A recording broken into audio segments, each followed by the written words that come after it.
Hey guys, tonight we begin with something hot, humid, and quietly horrifying. You've just stepped off a creaking French warship into the tropical haze of Saint-Domingue, modern-day Haiti, and the air is immediately wrong. It clings to your skin, heavy with salt, sugar smoke, and something metallic you can't name. Your boots squish against damp soil. Even the birds sound confused.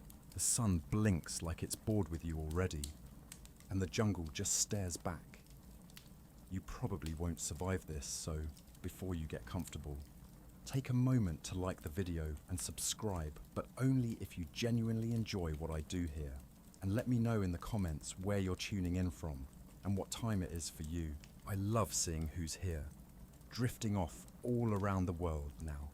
Dim the lights. Maybe turn on a fan for that soft background hum. And let's ease into tonight's journey together.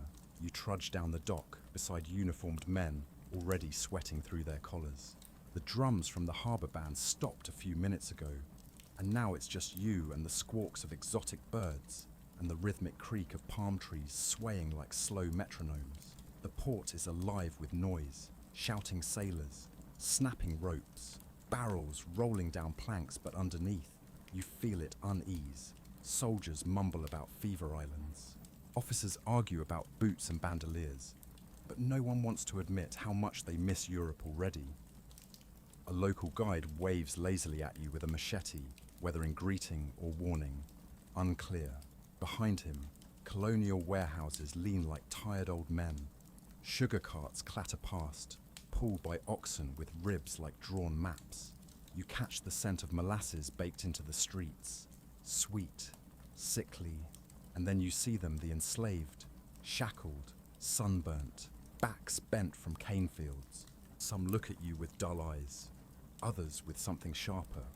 History won't remember their names, either, but they've been here longer than you, and they'll outlast many who came with you. You're not here for sightseeing. You're part of Napoleon's grand mission. He's just declared himself first consul for life, and now he wants Saint-Domingue back in line, France's richest colony. After all, they don't tell you that it's built on suffering and sugar. As you march inland, the land swells like breath. Hills climb toward mountains, and forests thicken into walls. The road is more mud than road. A frog the size of your hand watches you pass, utterly unimpressed. At camp, tents flap like nervous hands. You get your standard issue cot, a ration of rum, and a vague promise that someone will explain what's happening in the morning. They don't. Instead, night arrives like a fist. It's darker than you thought a night could be. The stars are there, yes, but everything else, the chirps, the rustle, the occasional howl feels a little too close. You wrap your coat tighter. A mosquito buzzes past your ear like it owns the place. It kind of does. Your bunkmate, a boy barely 17, whispers that he heard a drummer collapsed just after disembarking. His eyes rolled back, he says, and then he bit his own tongue clean off. You laugh softly, then pause. Was that a joke? He's not smiling.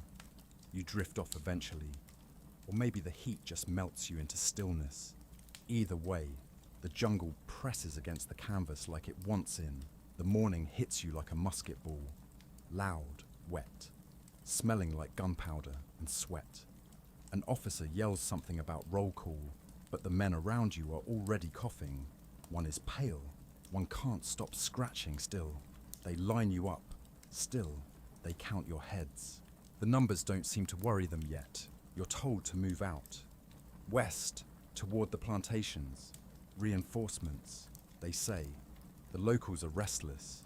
You've been at war before, maybe in Italy, maybe not, but this feels different. On the way, you pass an abandoned field where the cane has grown wild, tall enough to vanish into.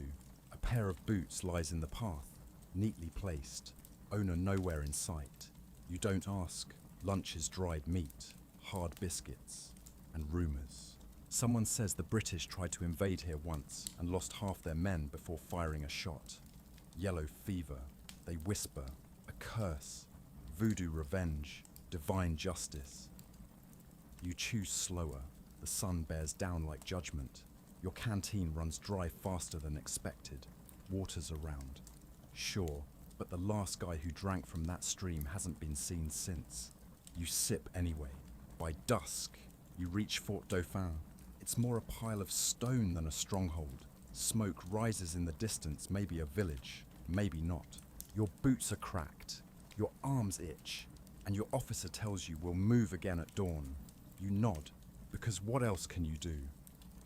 You don't notice the mosquito that lands on your neck, or the next one, or the one after that, but they notice you. You sleep to the sound of your own pulse. You wake up before the sun, not because of discipline, but because the heat never stopped pressing down on your chest.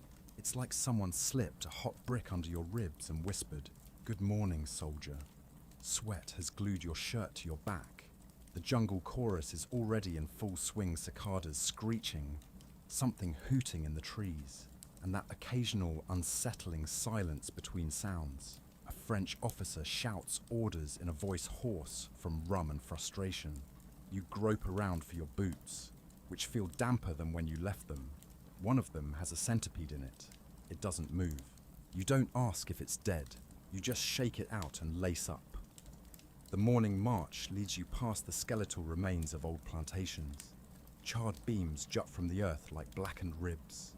The rebellion scorched these lands years ago, and the scars remain on the buildings, on the people, and maybe, you think, even on the air.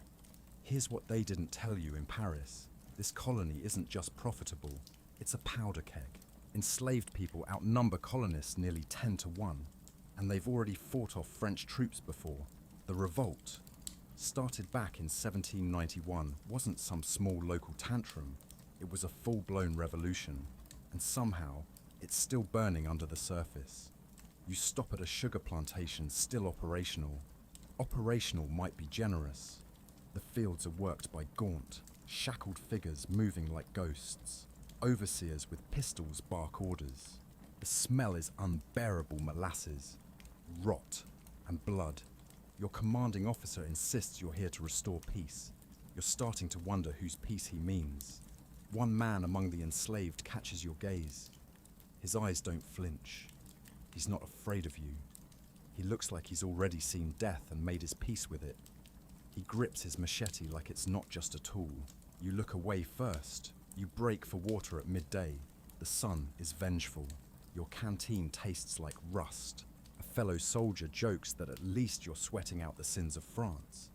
No one laughs behind the plantation house. You find the remains of an older garrison. Half-collapsed walls, a cannon tipped over in the weeds, and a wooden post where someone carved the word malaria in deep slashes. It's not the right disease this time, but you get the sentiment. One man collapses during formation. You assume heat stroke. Another begins vomiting uncontrollably, then faints. He's carried to the shade by two others who look like they've seen this before. You ask a corporal what's happening. He shrugs. Jungle fever. Don't think too hard about it. You think too hard about it. That night, mosquitoes come in waves. You slap one, then another, then give up. The netting they issued you is full of holes. You pull a blanket over your head, but it's too hot to keep on for long. You dream of Paris, but it's a fevered dream. The Eiffel Tower isn't even built yet, but somehow it's there looming, melting, and covered in vines. You try to climb it and fall into sugarcane. When you wake, a drumbeat echoes through the forest. At first, you think it's an attack. Then you realize it's not military, it's rhythmic, steady, distant, possibly ritual, possibly defiance. Historians still argue whether these nighttime drums were coded warnings or communal mourning.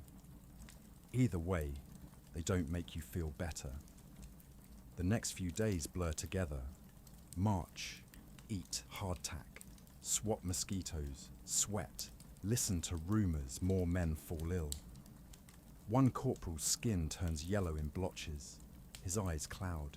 His speech slurs into nonsense, first French, then what sounds like nursery rhymes. He dies the next morning. You're told not to worry, just local illness. It'll pass. But it doesn't. It spreads. Some say it's in the food. Others blame the water. One soldier insists it's the locals they've hexed the French with voodoo curses. Another believes the moon is punishing Napoleon's pride. That one might not be entirely wrong. You're assigned a patrol near a burned church. The stone is still warm in places. Inside, there's a statue of a saint, face half melted. It watches you like it's keeping a very quiet count of every soldier who's come and gone. At dusk, you see lights in the hills. They're not French. You wonder if they're signal fires or just someone cooking dinner. You wonder if it matters. Your stomach churns. Not nerves, something worse. You sit by the latrine for nearly an hour, shaking, sweating cold, muscles locking. Someone hands you water. It tastes of copper and decay. You survive that night barely, but others don't. 2 more dead by dawn. One officer shoots himself after 3 days of convulsions and hallucinations. No one blames him. The whispers grow louder. Yellow fever. Some call it the black vomit. You haven't seen that part yet, but you believe it. Your friend, the one who warned you about the drummer boy, starts coughing up blood. He apologizes to you. You don't know why. By now, you've stopped writing in your journal. Ink melts in the humidity, and the words feel meaningless. You look at your boots instead. The jungle has started growing over them while you sleep. The mosquitoes don't sleep, and neither do you now. You've given up on the idea that anyone here knows what they're doing. Orders change daily, sometimes hourly. March east, then west. Guard this post, then abandon it. Dig trenches, then fill them back in. One day you're on patrol duty. The next, you're carrying bodies wrapped in canvas, ordered to dump them in shallow graves because there's no time or strength for proper burials anymore. It's in the silences between the chaos that the real weight of it creeps in. You start to notice how few men are left standing at morning roll call, how the officers have stopped yelling and started whispering, how the medical tent grows, while the barracks shrink. And that's when General Leclerc finally shows up. He rides into the crumbling outpost with all the pomp of Paris, a fine horse, shining boots, the smell of imported cologne trying to cover something far more rotten. His coat is crisp, his gloves are spotless. He smiles like this is all going to plan. You hate him instantly. He calls you all to formation, what's left of you. Anyway, he clears his throat, raises his voice, and begins a speech about honor, duty, restoration of order. You tune out halfway through, focusing instead on the sweat beading down his temple. He's been here less than 24 hours, but already the tropics are chewing through his polish. He finishes his speech with a salute. You return it, mechanically. Then you watch him ride off toward the next camp, flanked by guards who look far less confident than he does. You'd laugh. If your throat didn't hurt so much that night, you share a stale biscuit with a soldier from Lyon. He used to bake bread, good bread. He says real bread, not this shit brick. He tells you this island is cursed, that the locals have named the fever spirit Tai Fei, Little Fire, that it enters through the blood and dances in your bones. You don't know if it's true, but it sounds exactly right. He dies the next morning. Leclerc returns, this time on foot. His horse collapsed somewhere in the jungle, apparently. No one asks if he shot it or if it just gave up. He's still trying to look regal, but his gloves are gone.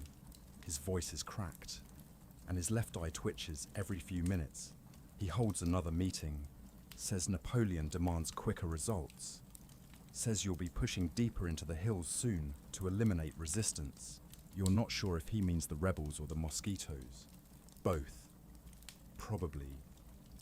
Back in your tent, you lie awake, skin crawling. Not metaphorically, actually crawling. Something is under your shirt. You slap hard, blood. You don't even check what it was. You dream of France again, but this time it's empty. Streets without people, bakeries with broken windows. The Seine runs red, not with blood, but with rust. You walk past Notre Dame and hear it sigh. You wake up screaming, but quietly, because no one here has the energy to scream loudly anymore. That day, they assign you to escort a message to a nearby garrison. It's barely 20 kilometers away, but you take 3 different turns trying to avoid flooded roads, fallen trees, and places where rebels were rumored to have set traps. The heat is worse today, like someone's dragging hot wool across your skin. You feel lightheaded by noon. You drink from a puddle. You don't care anymore at the garrison. A lieutenant opens the letter, scans it, sighs, and says nothing. Instead, he pours you a drink brandy, cheap and burnt, and mutters, "This war is already lost. We just haven't told Napoleon yet." On the ride back, you see vultures circling, not high in the sky, but close perched on trees, watching like they've seen this before. They have, back at camp. The doctor finally confirms it aloud. Yellow fever, the words hang heavy. You already knew, but hearing it makes it real. He says it spreads fast, says it's not airborne, says it's the mosquitoes.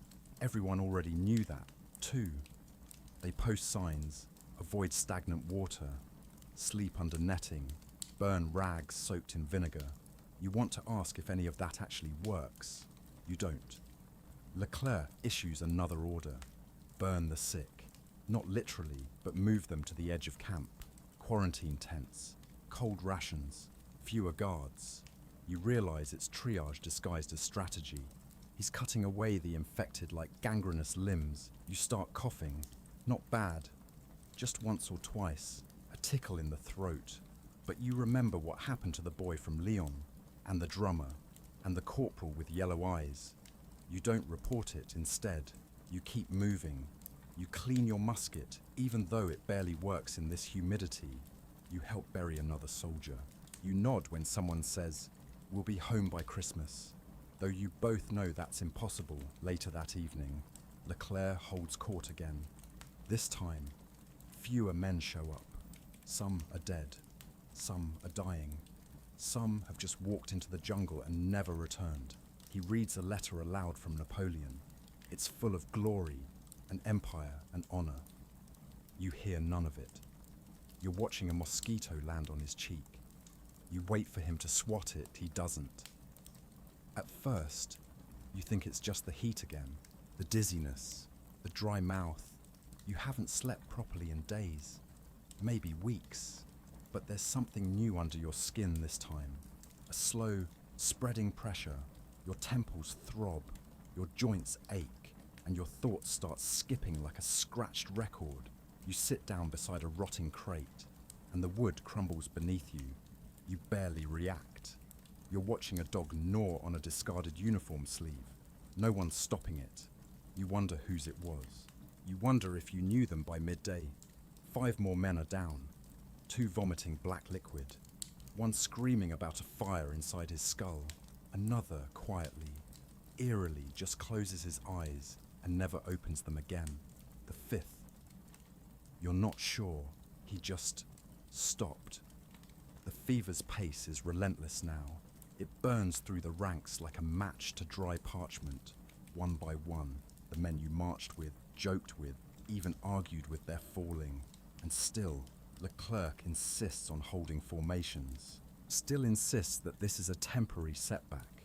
You wonder if he's delirious, or just pretending he isn't infected too. One of the officers finally snaps. He throws his musket into the mud, strips off his jacket, and walks into the jungle barefoot. No one stops him.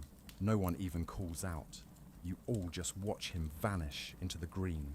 Historians still debate what caused such intense psychological collapse among the French troops in Saint-Domingue. Was it the heat, the isolation, the illness, or simply the realization that they were pawns in an empire that would never save them back in the camp? The doctors are in full retreat. They've given up leeches, bled too many men dry, and even the tonics, bittersweet and probably toxic, have lost their novelty. The current theory: coffee grounds in brandy. You drink it anyway. You stumble into the infirmary, which now overflows into the surrounding tents. One man moans your name, though you don't recognize him. Another is tied down, raving in Creole and Latin and what might be German. You wonder if he's ever even been to Germany. The doctors try not to meet your eyes anymore. One of them mutters that he came here for field research. Another just says, "I thought this was a tropical posting. I brought novels." Someone's playing a flute, terribly, off-key, maybe half delirious. The sound weaves through the sickbeds like a drunk ghost. You lie down, just for a minute. You think, but you stay there for hours. When you rise, it's dusk. The jungle outside pulses with the sound of insects and distant drumming. Again, always that drumming. You wander past the latrines and stumble across a group of soldiers burning clothes. Not enemy uniforms, your own. Boots, coats, even gear. Anything soaked in sweat or blood. One tosses a French flag into the flames. No one says a word. You sit beside a man who's been sketching. His notebook is filled with frantic charcoal drawings. Men vomiting. Mosquitoes as big as eagles. One image shows a French officer with his heart replaced by a hive. He doesn't speak. He just hands you a drawing of yourself. You don't remember posing for it by morning. You're sweating through your sheets. You try to rise, but the tent spins. Your vision tunnels. Your stomach clenches. And then comes the wave. Hot, sour, unstoppable. You crawl outside and heave bile into the dirt until you're empty. A nearby soldier offers water, but you wave him off. You don't want to be seen. You don't want them to know, because you've seen what happens next. You try to walk it off. You tighten your boots, cinch your belt, and tell yourself it's just exhaustion, but the pain doesn't fade. It deepens, like the fever is carving out a little room in your chest, painting the walls yellow and moving in that evening. General Leclerc delivers another speech. His face is gaunt. His voice shakes. He speaks of reinforcements. You don't believe him. No one does. He's sweating now, more than usual. His cravat is stained. His fingernails tremble as he grips the podium. You think you see a yellow tinge in the whites of his eyes. The next day, he doesn't appear at all in his absence. The camp grows quieter. Not peaceful, just quieter. There's less shouting, fewer orders, more silence. The kind that fills space when something important is missing. You pass a mirror, just a shard of it nailed to a tent post, and catch your own reflection. Your eyes are bloodshot, your lips cracked, and your skin.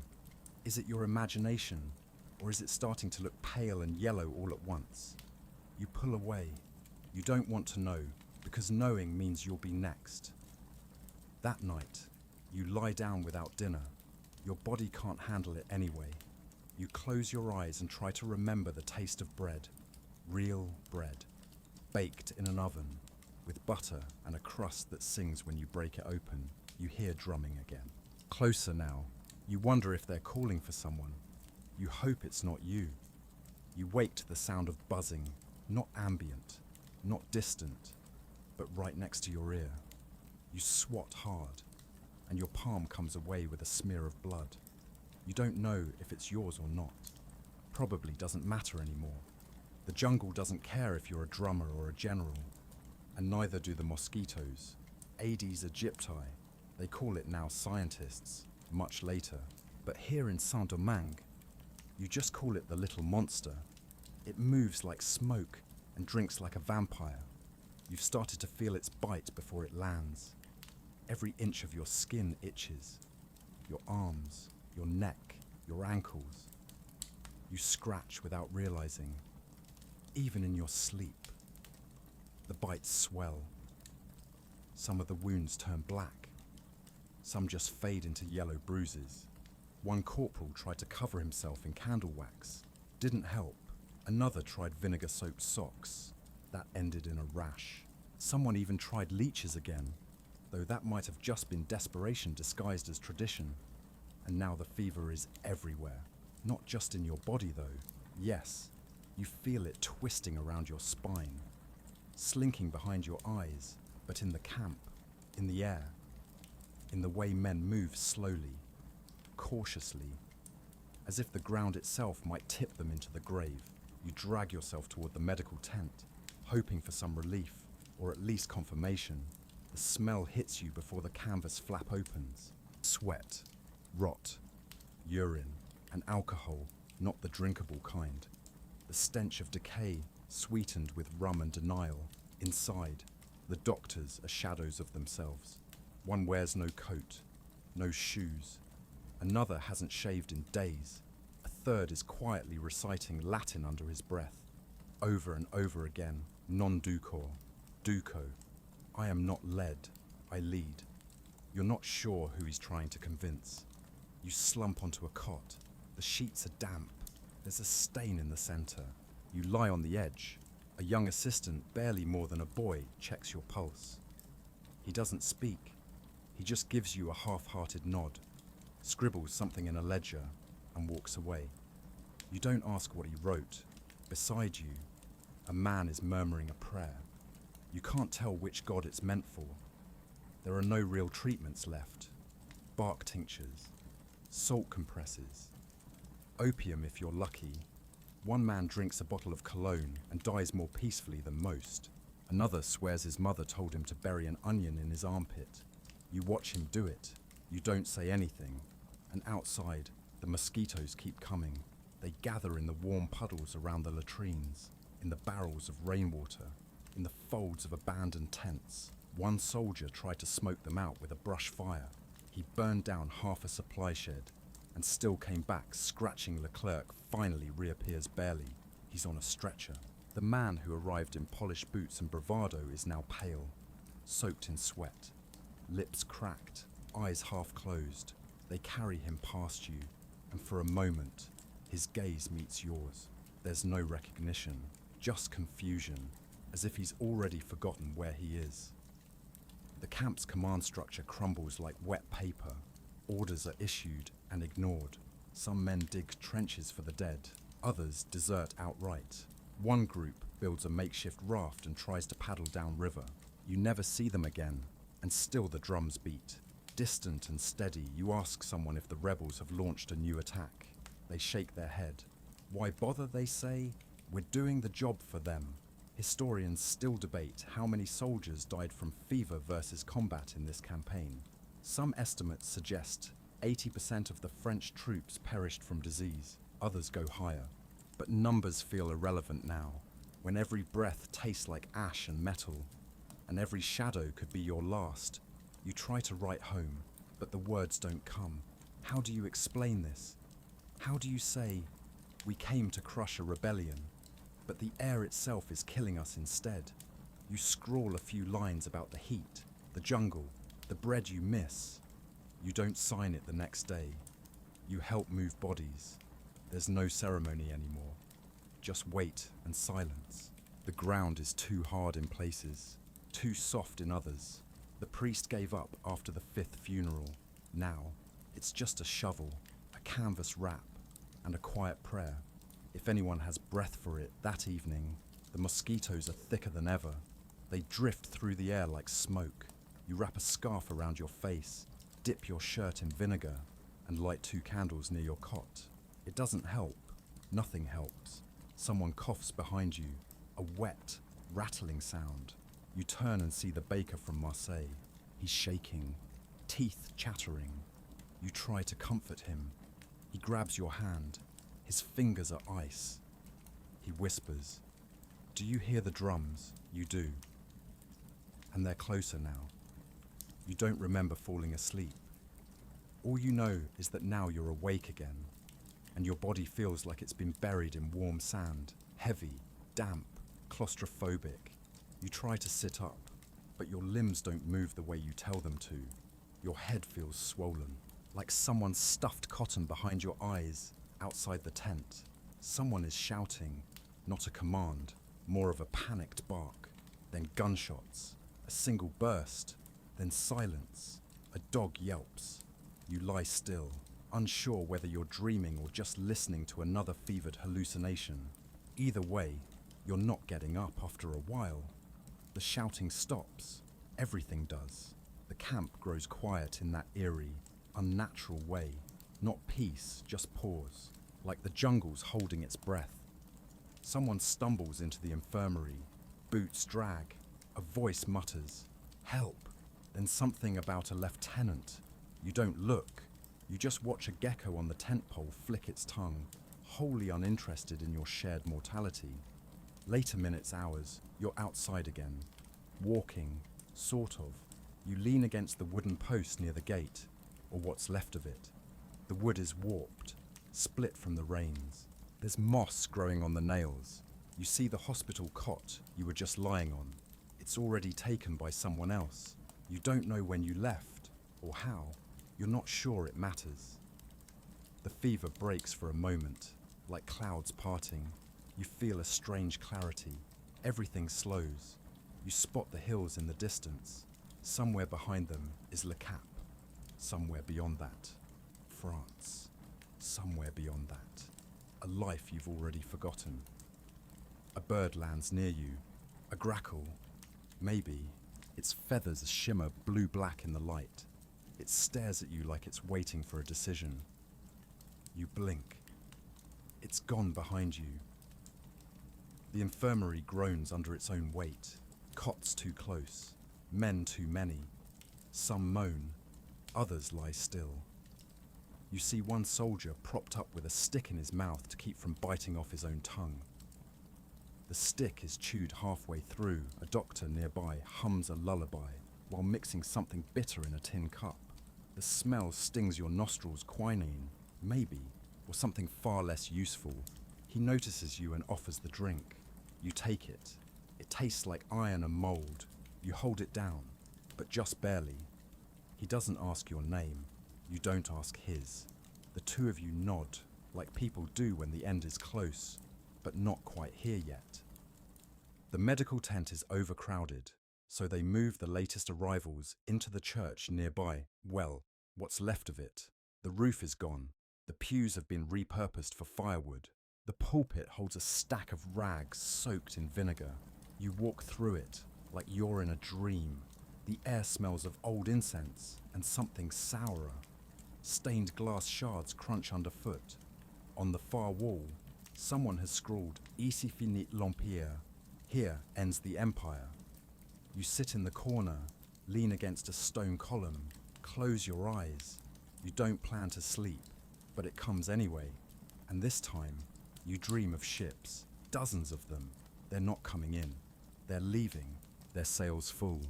Their decks empty. The sky is grey, the sea calm. No cannon fire, no music. Just the quiet sound of ropes creaking and oars dipping into water. When you wake, the church is colder.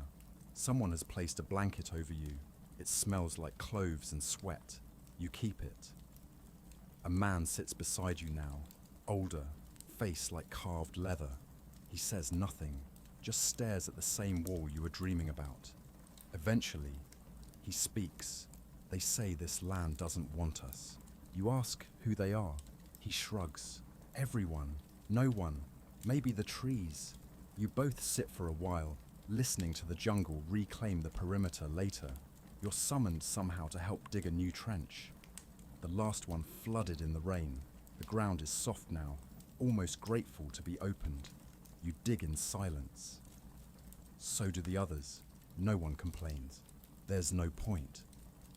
You pass a familiar face, the boy from your first patrol. His skin is grey. He doesn't move when you call his name. You don't say it again. By evening, the trench is half full, with water, with mud, with men. You light a lantern, even though it's barely dark yet. The light flickers. You hold it anyway. A soft, human rebellion against the shadows back in the tent. Someone is singing. A hymn. The words slur together, but you know the tune. It sounds like something from home. You hum along because there's nothing else left to do. The next morning starts not with sunlight, but with the sour smell of vinegar-soaked linens being pulled from the infirmary and burned. You're awake before the roosters, before even the insects. It feels like, not because you're well rested, but because your body is no longer sure what rest means. You're not the only one. A dozen others stand around the smouldering fire pit, bleary-eyed, arms crossed, silent. A pile of uniforms burns slowly. One man tosses in a boot, another, a handful of letters. The flames flicker yellow, then green. You step back. Rumors are running hot now, faster than the fever. No one calls it yellow fever anymore. They call it le sortilège, the curse. Some say it came from the cane fields, stirred by the blood of the enslaved. Others say it came from the sea, brought by ghosts. You hear one man mutter that the disease is punishment, le prix du sucre, the price of sugar. It's not superstition exactly. It's exhaustion wrapped in desperation. You start to see small altars appear at the edges of camp, bundles of herbs, coins, scraps of cloth, tucked into tree hollows or pressed between stones. You know some of these men went to church every Sunday back in France. Now they're whispering to trees. Historians still argue whether local Haitians shared knowledge of the fever's patterns or withheld it deliberately. Some claim enslaved nurses tried to help, passing along herbal treatments and advice. Others suggest silence was resistance. Either way, the French never listened. Not really. You're sent out again this time to scout a nearby village rumoured to harbour rebel forces. What you find instead are empty homes, chickens running wild, and strange symbols painted on doorways. Spirals, stars, human eyes. One hut is filled with dried herbs and jars of murky liquid. Another holds only a single chair and a bowl of ash. You don't touch anything. You don't speak. You just leave, back at camp.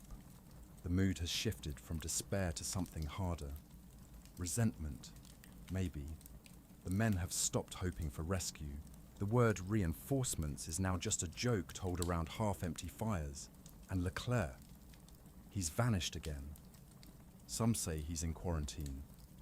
Others claim he boarded a ship under cover of night. One man insists he died 3 days ago, and no one wants to admit it. You almost hope that's true. At least then, someone would have reached an ending. A priest is seen walking the rows of tents with a bottle of holy water and a torch. He sprinkles, then burns. Sprinkles, then burns. By afternoon, the sky is veiled with smoke. You can't tell if it's from incense, gunpowder, or bodies in the middle of all this. One officer starts digging a hole, a very deep one. He says it's for something big. He doesn't elaborate. No one asks. You make a mental note not to sleep too close to him that evening. You sit with a group of men around a small fire. No one speaks at first. Then, a younger soldier tells a story about his sister back home, how she once dressed up as a pirate and stole an entire fish from the market without getting caught. He smiles. It's the first smile you've seen in days. Another man tells a ghost story about a sailor who drowned in the Caribbean, only to return as a storm that follows ships but never sinks them, just watches you tell a story. Two about a baker in Marseille who used to carve stars into his loaves, just for luck. You don't say he died. They all know. The night stretches. The drumming in the hills begins again. Closer now. Louder. There's a pattern to it. You can't name it, but it resonates somewhere beneath your ribs. A medic joins your circle, says they've started seeing new symptoms. People bleeding from the gums. Some go blind. One man forgot how to speak entirely. Just whistles now. No explanation. You ask if the disease is changing. He shrugs. Or maybe we are. You sleep in short bursts. Dreams come hard and fast. You see your childhood street filled with jungle vines. You see your mother holding a lantern, her face covered by a mosquito net. You see Napoleon at a feast, alone, toasting empty chairs. You wake with a fever again. It's lower than before, but it lingers, like a house guest, too polite to leave. The man in the next cot doesn't wake up.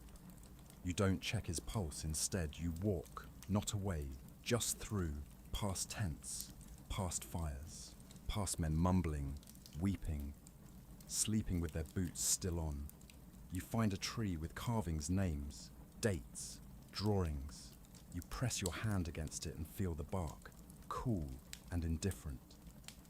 You whisper your name, just in case no one else remembers it. The first time you hear Leclerc scream, you almost don't recognize the voice. It's not the firm baritone that once echoed across parade grounds. It's thin, ragged, almost childlike. You pause, standing outside the commander's quarters, where guards now avoid eye contact and the curtains remain permanently drawn. He's not dead, not yet, but he's far from leading.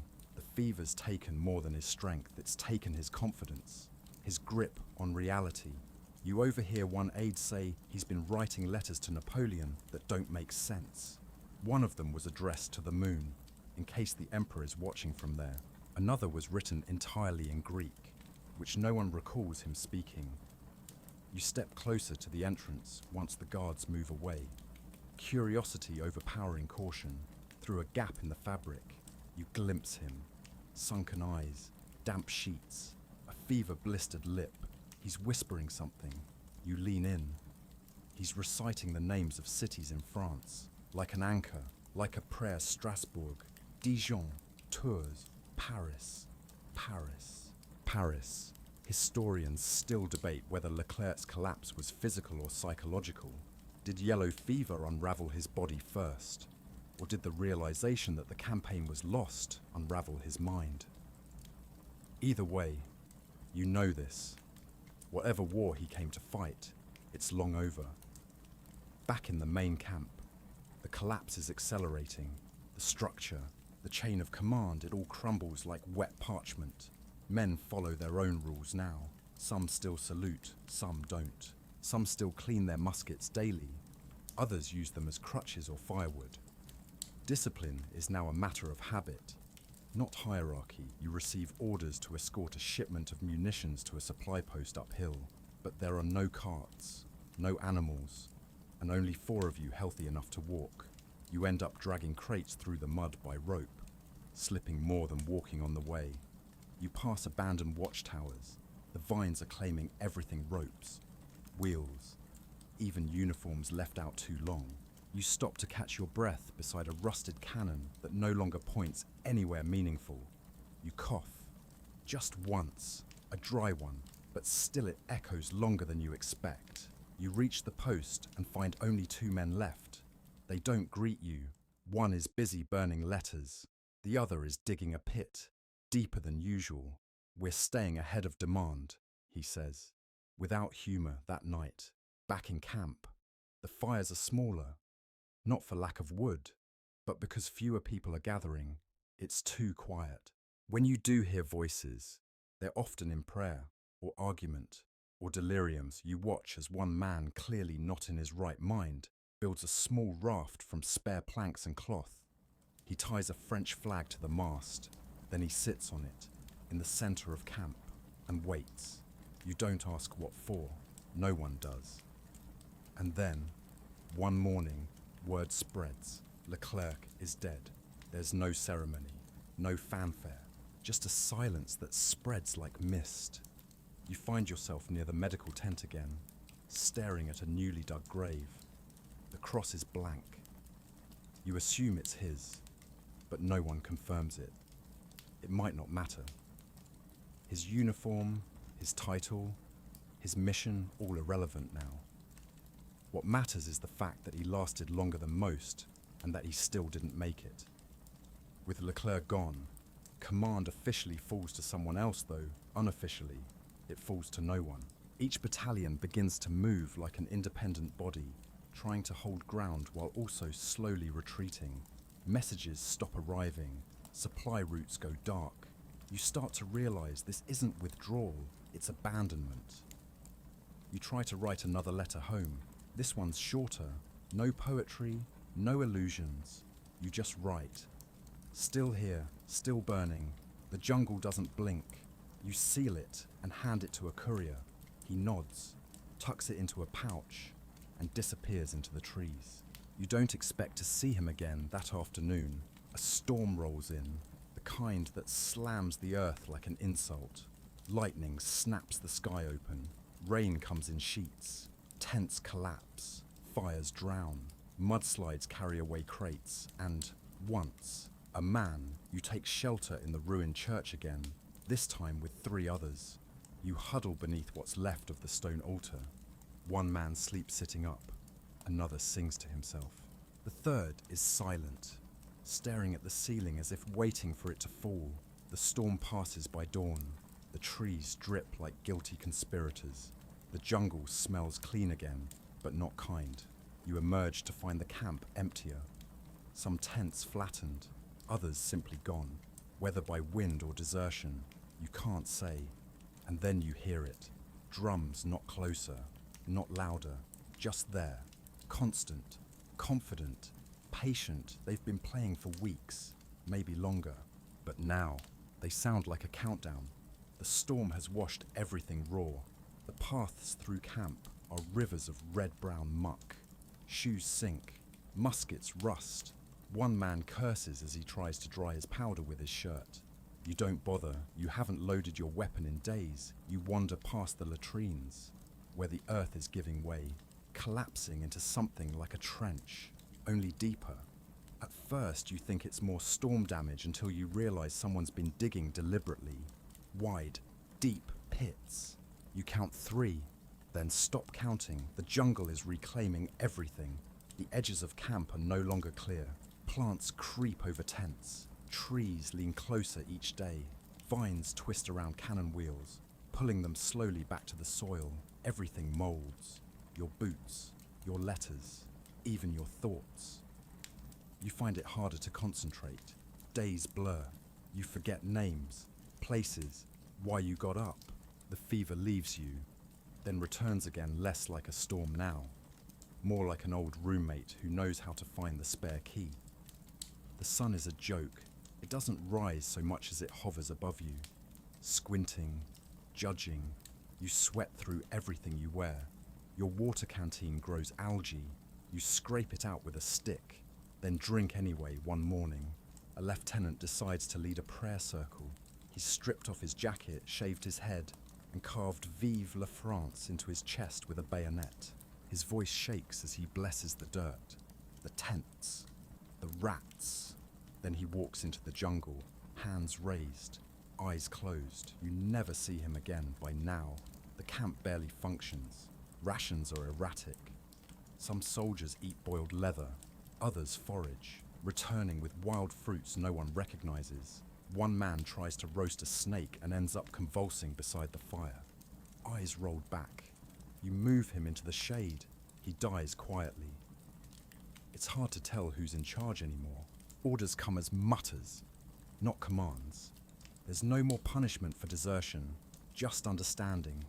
Sometimes even help, a push into the trees, a shared flask, a quiet nod. You take a patrol up into the hills, not for battle, just to see what's left. The road is half gone. Trees have fallen like barricades. You find an old way station, now a ruin, moss-covered, door off its hinges. Inside, someone's built a shrine. Small bones arranged in a circle. Feathers tied with red string. A doll with no eyes. One of your men steps back too quickly and sprains his ankle. You carry him halfway back. Then he insists you drop him. If I slow you down, he says, leave me. You don't. But when you return to camp, he's no longer with you. He just never caught up that night. You sit near the ruins of what used to be the officers' mess. The table is broken. The chairs are scattered. One still holds the remains of someone's last meal bones picked clean. A rusted spoon, a napkin folded too neatly. You close your eyes and remember marching music, drums and flutes and banners in the wind. A different kind of rhythm now. The only drums are in the hills. You think you know the pattern now. 3 beats. Pause. 3 beats. Pause. You hum it while cleaning your boots. You tap it on your knee. It's become your lullaby. You see a figure at the edge of the trees, not moving, just standing there, watching. You wave. They wave back. You tell someone the next morning, They laugh and say, if they didn't shoot you, they're probably just curious. You're not sure that's comforting. The climate hates you. That's the best explanation you can come up with. The sun is too hot. The nights are too wet. The air itself has teeth. Even the bugs seem organized. Ants swarm your supplies. Spiders nest in your pack. A beetle the size of your thumb crawls into your boot and bites you for the insult. You try to dry your socks on a rock. They mold faster somehow. You give up and go barefoot for the day. The mud feels better than the leather. You meet a soldier who's been keeping count. He marks names on a canvas sheet with charcoal. He shows you over 2,000 dead in your division alone. You ask why he's doing it. He shrugs. If I die, maybe someone will find it. If I don't, I'll know I wasn't imagining this. You ask what happens when he runs out of canvas. He doesn't answer later. You stand at the edge of camp and stare into the trees. You see birds now bright, wild things that never seem to get sick. You envy them, not for their wings, but for their freedom from understanding. You tell yourself you'll walk into the jungle tomorrow. Just see what's out there, not to run, just to see. But for now, you sit. You close your eyes. You listen to the drums. 3 beats, pause. 3 beats, and then one more. Just for you. It's just after dawn when you first hear the name whispered Toussaint. It's said with a kind of reverence, but also wariness, not fear. Exactly. Something closer to awe. You've heard it before, scattered through conversations like fragments of a prayer or a warning. Toussaint was here once. He knew the hills before the French. He doesn't need an army, just time. Now the name settles in your mind like dust on a soldier's journal. You start to notice it more, on the lips of rebels caught in the jungle, in the half-burned letters passed between officers, even carved into a tree near the edge of Camp Louverture. Deep, bold strokes, meant to be seen. You learn, slowly, what the officers won't say aloud, that Toussaint Louverture is not just a name. He's the shape behind the drums, the shadow behind the trees, the general who never needed a parade to prove he was a leader. He was born enslaved, rose through sheer force of will and cunning, taught himself to read, studied Roman generals, drove the Spanish out, made the French bend, and now, somehow, he's disappeared but not vanished. You're told he surrendered, that he was captured, that he's been sent to France in chains, but the stories don't agree. Some say he let himself be caught. Others believe he's still here, moving through the jungle like fog. Historians still argue whether Toussaint's surrender was tactical or coerced, whether he planned to rise again or knew he was finished. But one thing is clear, even in absence. He commands the battlefield. You start to see signs of his strategy everywhere. Not battles, but patience. While the French march, he waits. While they burn, he watches. While they die of fever, he builds. The jungle is his shield. Time is his ally. And you're just another soldier learning that too late. The men talk now, not of victory, but of survival. There's no pretense anymore, no glory, no medals, just trying to live another day, to not be one of the ones whose name gets wiped off a soggy canvas with rainwater and forgetfulness one evening. You're sent on patrol with a squad of 6. You pass through an old plantation. The cane has grown wild, taller than a man. Inside the fields, you find rebel traps, simple, brutal, effective. Holes lined with sharpened sticks, tripwires made of fishing line. You avoid most. One man doesn't. You carry him back between 2 others, his arm limp, blood soaking through a crude bandage. You pass a row of mango trees. The fruit is ripe but untouched. You wonder why. That night, around a small fire, the lieutenant speaks low and slow. If Louverture's gone, he says, he left us his ghost, and it's smarter than we are. You nod. You've seen it, in the way rebels vanish without a trace, in how the trails shift from day to day, in how no matter how far you march, you never get closer to control. Another soldier laughs bitterly. We thought we were chasing an army, he says. Turns out we're running from a funeral. You don't ask whose funeral, what? You find yourself staring at your hands. The skin is cracked, fingers thin. There's a tremble you didn't notice before. You remember the bakery in Marseille again, the smell of rising bread, the warmth of the oven. You wonder if your hands could still knead dough. If they ever get the chance, they probably won't. A supply officer comes through the camp with a list. He's not handing out rations. He's collecting names, men well enough to travel, volunteers for a special unit. You ask, what kind? He doesn't say. You don't volunteer. Word arrives faint, through ragged whispers that the rebellion is changing, not just resisting, not just hiding, organizing, planning, rebuilding cities, replanting fields. You are realized in the strangest, quietest way that while the French have been trying to restore an empire, Saint-Domingue has been busy becoming something else entirely. And then the drums change, not louder, not faster, just different. There's a confidence to them now, like they know something you don't, like they're calling not just to one another, but to the future. That night, you dream of Toussaint, not as a man, but as a sound, the low beat of drums beneath the earth, a rhythm older than cannons, stronger than flags. You wake sweating, not from fever, from memory. A man near the edge of camp begins to dig, not a trench, a garden. He says nothing. You watch him plant seeds in the shape of a spiral. He covers them carefully, gently. With the hands of someone who believes in tomorrow, you can't decide if he's mad or wise. Maybe both. The lieutenant from earlier walks by. He watches the garden, then turns to you if he wins. He says, "Do you think we'll remember?" You don't answer, because history remembers what it wants and forgets what it must. Orders come down at dusk, delivered by a boy no older than 15, barefoot, wide-eyed, and missing part of one ear. No uniform, just a scarf tied tight around his waist like a belt. He hands the parchment over, salutes like he's seen someone do it once, and runs. You don't open it. Someone else does. The words are short and painfully clean. Toussaint has been captured.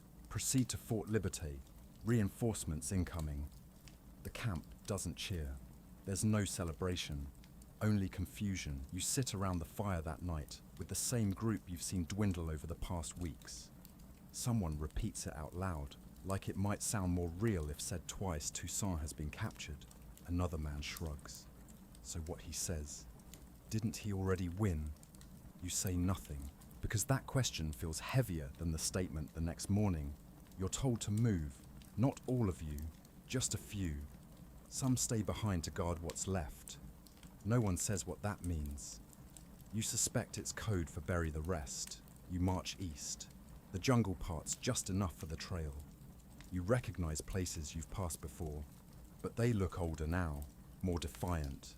The vines thicker, the paths narrower, the trees closer, as if they've grown bold in the absence of orders along the road. A village lies half burned. You're told it was cleared last week. Now it's empty. The fires have long gone out, but soot still clings to the walls. You find a small wooden drum, cracked but intact, beside a collapsed hut. You pick it up, feel its weight, leave it where it is. The officer in charge stops to read another note. His hands tremble slightly. When he finishes, he folds it slowly and places it in his boot. You don't ask what it said that night. You set camp near an old plantation well. The stones are crumbling, but the water is clean, or clean enough. You drink from it anyway. Everything tastes like rust now. Even the air. One man hums a lullaby in the dark. Not for anyone in particular, maybe for the land, maybe for the ghosts. You lie with your eyes open, watching the silhouettes of trees sway like they're listening in your dreams. Toussaint stands in a field, his back to you, his hands clasped behind him.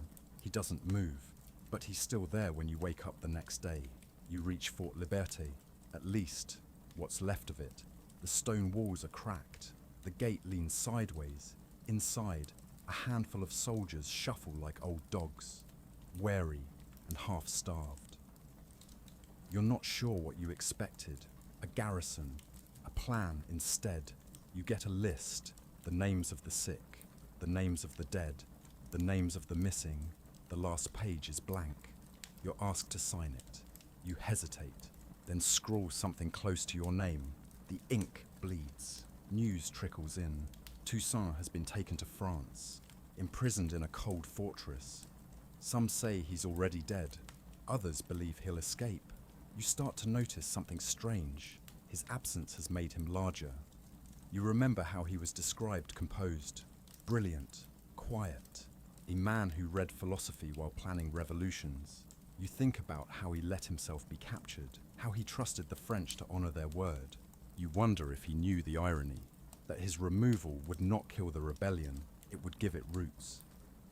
Historians still discuss that point, whether capturing Toussaint helped end the conflict or gave rise to something even stronger. But you don't need debate. You see the answer in every empty barrack, every jungle trail worn smooth by retreat, every drumbeat that continues steady and bold.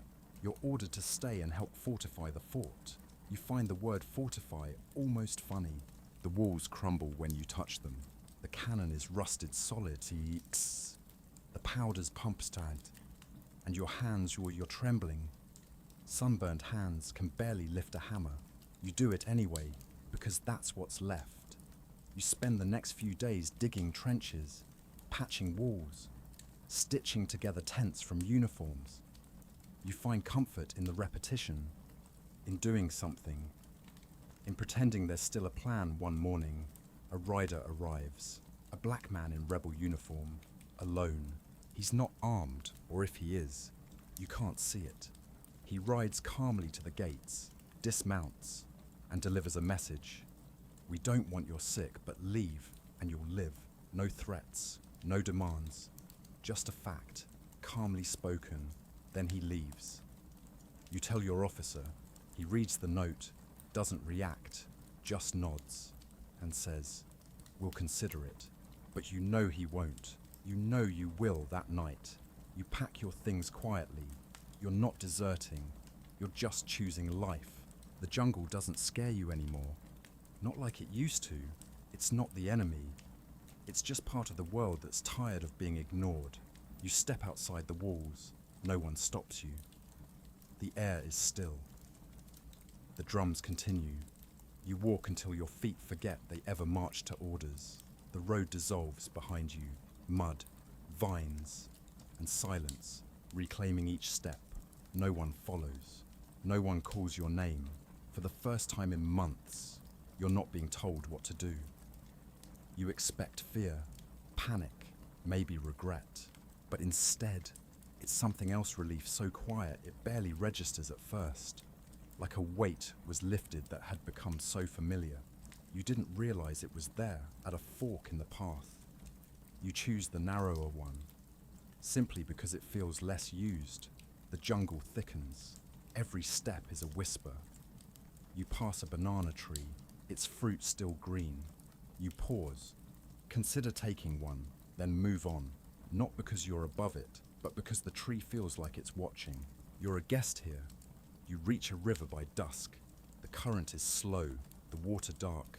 You wash your face, your arms, your neck. You try not to think about how many men you watched die after doing the same. You drink anyway. You camp alone. No fire, just the sound of frogs and leaves and distant, patient drumming. You sleep with your back against a tree, knees pulled to your chest. Your dreams are simpler now, silent faces, warm bread, the smell of something other than sweat. Morning comes with mist and bird calls you can't name.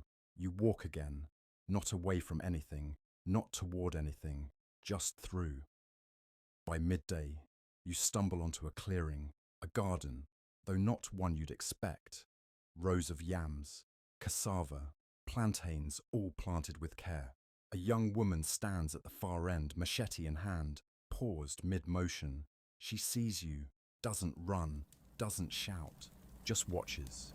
You raise your hands. Say nothing. She nods once, then gestures.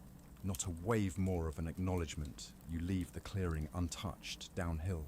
You find more signs of life. Smoke from a distant cook fire. Voices laughing softly. A child chasing a chicken. You don't approach. You just sit on a rock and listen. These people aren't rebels. They're not French. They're not free in the way Paris defines freedom. They're simply living. You don't stay long. You can't. You feel like a shadow in their sunlight. Further down the trail, you come across something strange. A coat nailed to a tree. A French officer's jacket, faded and filthy. With a note pinned to it, it reads, "I gave this up. You can too." You keep walking. Eventually, you reach a ridge that overlooks a valley. Below, you see what used to be a French camp. Barracks now blackened and abandoned. A flagpole snapped in two, and beyond it fields being replanted, tools in hand, shoulders bent. Purpose returned. The drums have stopped. You sit there a long time, unsure what to feel. You think of Toussaint, of Leclerc, of the baker, of the boy with one ear, of the garden spiraling under wet leaves. You think of how none of them were meant to be remembered, and yet here they are, all stitched into this moment. You reach into your satchel and pull out the last letter you never sent. It's damp, the ink smudged, your name barely legible. You read it again. It still says, "Still here, still burning." The jungle doesn't blink. You fold it once more and burn it, because it's no longer true. The sun sets slowly, pouring gold through the canopy. You hear singing, not French, not military, something older, grounded, carried on a language you never learned, but now somehow understand. You rise, you walk toward it, not because you're needed, but because you're welcome. You pass another carving in a tree, Nu Pap, Jam, Pedi. You don't need a translator. We were never lost. You settle near a stream that winds like silver thread through the jungle. Someone left a stool there, rough-hewn, three-legged, and absolutely perfect. It's the kind of thing that makes no sense to find, but feels completely natural to sit on. So you do. No one chases you. No one reports you missing. You've stopped thinking in terms of sides or flags or regiments. What matters now is whether the fire stays lit, whether the fruit is ripe, whether the night is quiet enough for sleep in this pocket of peace. The war is something that happened to other people, or maybe to an old version of you. One who believed marching in step could change the world. One who thought uniforms meant protection. One who hadn't yet learned that sometimes the jungle teaches the lessons books never could. You hear word of other French outposts abandoned, some burned, some simply melted into the hills. The disease took most of them. The jungle took the rest. Nature, you've come to understand, is a brilliant strategist. Patient, efficient, merciless, but fair. You help build things now. Fences, fire pits, simple shelters. There's a rhythm to it, like breathing, like the drums you used to fear. You don't ask what people think of you. You just do the work. They let you. That's enough one day. You're asked to fetch water with an old man and a young girl. The old man tells stories the whole way there. None of them about war. All of them about plants. Leaves that stop bleeding. Roots that calm fever. Bark that sings when you boil it just right. You ask if he ever fought. He laughs. Everyone fights. But only fools forget what they're fighting for. You carry the buckets back in silence later that night. You watch the stars. They're the same ones that hung over your old camp. But here they seem closer. Less like distant gods. More like old friends who finally decided to show up. You write again, not to send, just to remember. I'm not dead. I just stopped dying. That's all. There's a funeral in the village the next morning. Not for a soldier, but a midwife. She helped birth 32 children, they say. No one cries loud, just quiet songs, food, and a fire that burns until the sun dips low. You help pile the wood. Someone hands you a drum. You hold it. You don't play, not yet. But your fingers trace the rim like they're learning a language. There's a new energy here.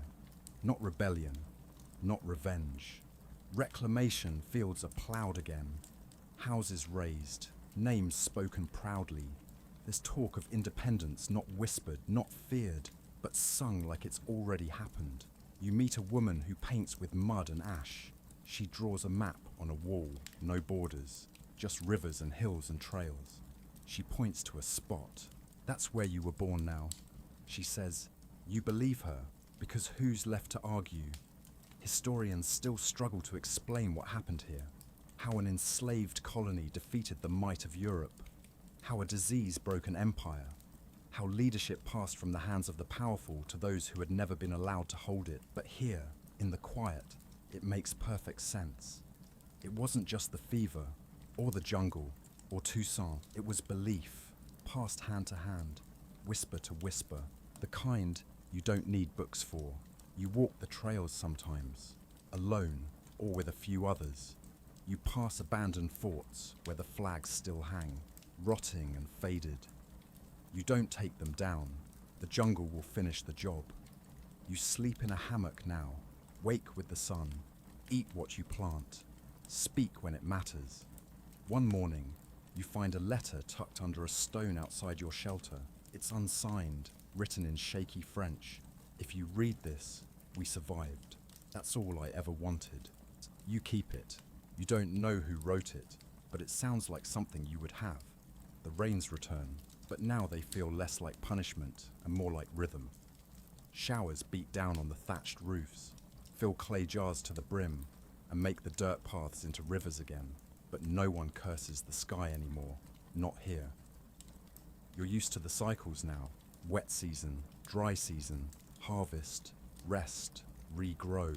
The earth teaches you the pace, not the sharp, rigid timing of drills and drums, but something slower, more circular.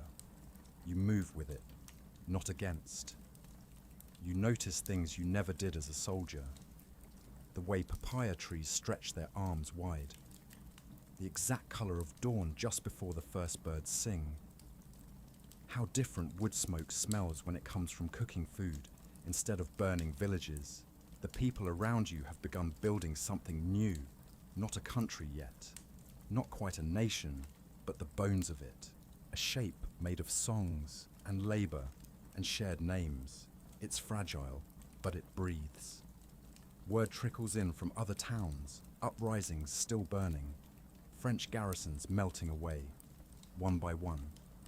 Leclerc's replacement is here, but struggling. Fewer troops, lower morale. The disease still claims them, quietly and without fanfare. Like the jungle's footnote, still watching. You ask a man why they don't push harder. Strike now, finish it. He looks at you, not unkindly. We're not rushing this, he says. They already did. Look where it got them. One evening, you sit beneath a breadfruit tree with two old women weaving baskets. They don't ask your name. They already know your type. The quiet ones who stay after the fire. They offer you boiled yam, salted fish, a sip of something bitter and warm. You accept all of it. A boy walks past with a rooster under his arm and shouts that Cap Francais has emptied. You hear the name echo, Cap, once the seat of French control. Now just another point on a map waiting to be redrawn. The drums have returned. Not the warning drums of weeks ago, but celebration rhythms. You feel them through the ground. Not loud, but certain. Like the heart of something just beginning to live at night. They light fires across the hills. You see them from the ridges, points of flame like constellations made from land instead of stars. Someone plays music on a wooden flute. It doesn't match any tune you know. That's what makes it beautiful. You ask an elder if Toussaint is truly gone. He's gone from France, the man says, but not from here. You understand, he was never just a man. He was an idea that learned to walk. And now that idea has multiplied, taken root. It no longer needs a leader, only memory. You walk to the edge of the village one morning, past the gardens, past the drying laundry, past the newly built school where children practice French and Creole side by side. You reach the tree with the officer's coat still nailed to it, weathered now, almost one with the bark. You press your fingers to the cloth, and it crumbles beneath your touch. You let it fall further into the trees. You find the path you once took to deliver orders, to chase ghosts, to bury friends. It's narrower now, almost gone. The jungle is healing, so are you that night. A girl paints symbols on your arms. She laughs when you ask what they mean. Maybe protection, she says. Maybe just stories. You watch the firelight dance across her fingers and say, sometimes those are the same thing. She nods. You don't dream of war anymore. You dream of planting seeds, of waking up to rain, of children who don't flinch when they hear marching boots. You think maybe that's the revolution no one talks about. You wake to birdsong, not cannon fire. You stretch your arms and they don't ache. Your skin still bears the marks of fever, of sun, of memory. But it no longer feels like punishment. You feel here, not visiting, not hiding, just here, alive, and not afraid. You rise before the sun, not because of habit, but because the morning is worth catching. Mist rolls in low over the garden beds, curling around cassava stalks and banana trees like it's tasting the earth. The silence isn't empty, it's patient. Settled, a boy runs past you barefoot, chasing a goat. He shouts something in Creole and laughs when he slips in the mud. You find yourself laughing too. It surprises you, the way your voice sounds when it isn't carrying orders or panic. You gather water with a clay jar. It's cool, heavy, balanced against your hip like you've done this for years. Maybe you have, maybe not. Time, here, is less about clocks and more about seasons. Rain, bloom, rest. By midday, someone asks you to help lift a beam for a roof. You do. Your shoulders ache, but in the good way earned, not punished. Later, you carry baskets of herbs. You wash them in the stream. You sit with a woman who knows every plant's name and tells you which ones sing when you boil them right. She offers you a poultice for your old wounds. You didn't tell her about them. She knew anyway. There's talk in the village of a new name. Not Haiti, not yet. But the idea is growing. Something of their own. Something they'll call themselves instead of being named by others. You listen. You say little. But inside, something settles pride. Not in conquest, but in survival. You still walk the old trails sometimes. You find French trinkets buttons, rusted belt buckles, cracked canteens half buried in moss. You leave them there. The jungle knows what to do with them. The old flags are gone. The new ones aren't stitched yet. But they will be. They'll rise not from forts, but from firesides. Not from conquest, but from memory. A woman reads a letter aloud one evening. It's from a cousin in another village. The French have left entirely. She says, their ships, stripped of glory, vanished over the horizon like a dream dissolving at sunrise. No one cheers. They just nod. It was never about revenge. It was always about return to the soil, to the names, to the drumbeats that meant something before ships came, to the skies that never asked for permission. You spend that night under the stars, no roof, just a woven mat, a blanket, and a sky so full it hums. You listen to the quiet, not the absence of noise, but the fullness of peace. The fire beside you crackles. Someone stirs a pot. Somewhere in the dark, a baby cries, then is soothed back into sleep. And you, once a soldier, once a shadow, close your eyes and rest. Now, let your breath settle. The air around you is still, warm, the sounds of jungle, of footsteps, of distant drums, all have faded into a gentle hush. You're safe now, not because someone said you were, but because your body knows it. You've walked through the thick of fever and war, through the ache of hunger and heat, through the silence of names forgotten too soon. You've carried weight that wasn't yours, followed maps that led to nowhere, and watched flags fray into stories the world stopped telling. And yet, somehow, you're still here, alive. Wiser, quieter, you've seen what most only read, about how history is written not by victors, but by those who survive long enough to remember differently, how not all battles are fought with rifles. Some are fought with gardens, with songs, with hands that build instead of destroy. The ground beneath you is steady, the air gentle, the night long but not lonely. You don't have to fight anymore, not here, not tonight. So close your eyes, let the past settle like ash, let the future wait until morning, and let the stars above remind you, some stories don't end in glory, they end in rest and peace. Good night.